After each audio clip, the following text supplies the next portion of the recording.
Morning ma'am, I am Geldarin Mangubat Abis, MP3 student, and I am here to discuss about what I have chosen topic on the viral video that is on social media. And my chosen topic is about discarding Marino that has 372,000 followers on TikTok.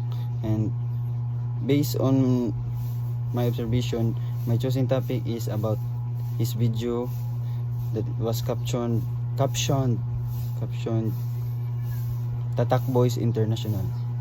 So based on what he discussed, his fellow crewmate way back year 2012 is smuggling cigarettes. So based on what he has said, the cigarettes costs 52,000 in Europe, but you can only buy it 1,200 in UK. So in that way they can invest more and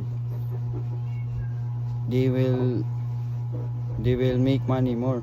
So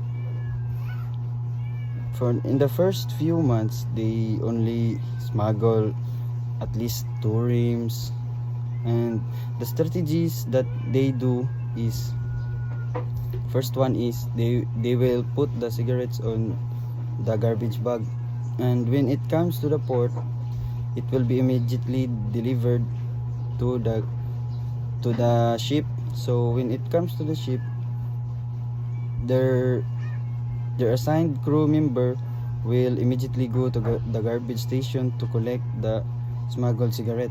So when they already get the cigarette, they will approach their fellow crew member, or when they reach the other port they will sell it to the people around the port. So in that way they can make more money, because it was only 1,200. So in that way they already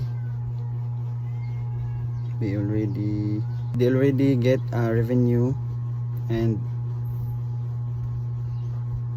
say that it is a bad practice because it is a smuggle and it can cause them into danger. So months passed by, the custom was reported. I don't know if what is the real story, but the custom investigated their ship, and all of them was shocked because